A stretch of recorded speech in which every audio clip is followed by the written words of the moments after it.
Nang magtatapos ang araw ng Sabat. Nang nagbubukang liwayway na ang unang araw ng sanglinggo, ay nagsiparoon si Maria Magdalena at ang isa pang Maria upang tingnan ang libingan.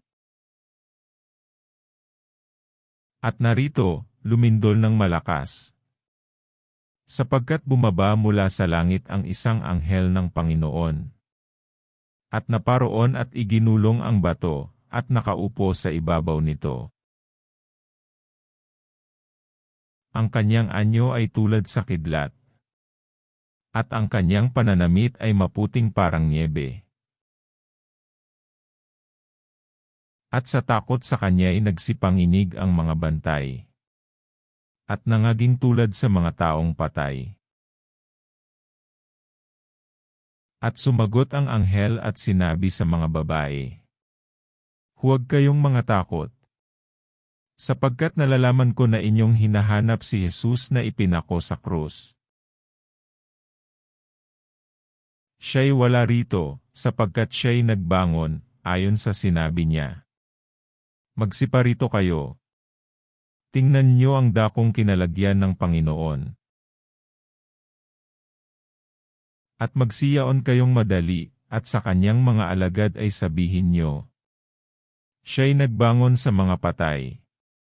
At narito, siya'y nangunguna sa inyo sa Galilea. Doon makikita niyo siya, narito, nasabi ko na sa inyo."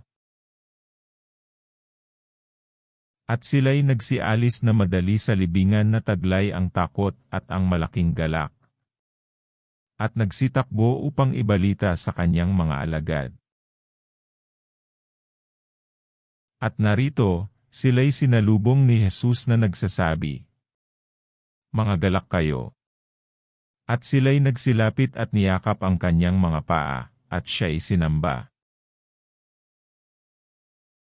Nang magkagayoy sinabi sa kanila ni Jesus, "Huwag kayong mga takot. Magsiyaon kayo at sabihin niyo sa aking mga kapatid na magsiparoon sa Galilea. At do'y makikita nila ako." Samantalang sila'y nagsisiparoon. Narito, ang ilan sa mga bantay ay nagsiparoon sa bayan. At ibinalita sa mga pangulong saserdote ang lahat ng mga bagay na nangyari. At nang sila'y mga kipagkatipon na sa matatanda, at makapagsanggunian na, ay nangagbigay sila ng maraming salapi sa mga kawal. Na nangagsasabi, "Sabihin niyo, nagsiparito ng gabi ang kanyang mga alagad. At siya'y kanilang ninakaw samantalang kami nangatutulog. At kung ito'y dumating sa tainga ng gobernador, ay siya'y aming hihikayatin.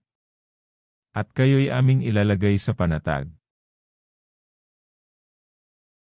Kaya't kinuha nila ang salapi, at kanilang ginawa alinsunod sa pagkaturo sa kanila.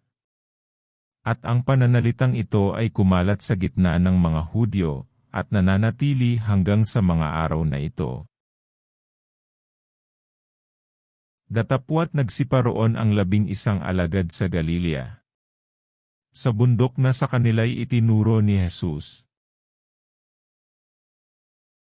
At nang siya'y kanilang makita, ay kanilang sinamba siya.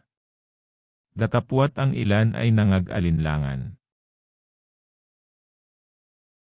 At lumapit si Jesus sa kanila, at sila'y kanyang kinausap, na sinasabi, "Ang lahat ng kapamahalaan sa langit, at sa ibabaw ng lupa, ay naibigay na sa akin. Dahil dito magsiyaon nga kayo, at gawin niyong mga alagad ang lahat ng mga bansa. Na sila'y inyong bautismuhan sa pangalan ng Ama, at ng Anak, at ng Espiritu Santo. Na ituro ninyo sa kanila na kanilang ganapin ang lahat ng mga bagay na iniutos ko sa inyo. At narito, ako'y sumasa inyong palagi. Hanggang sa katapusan ng sanglibutan."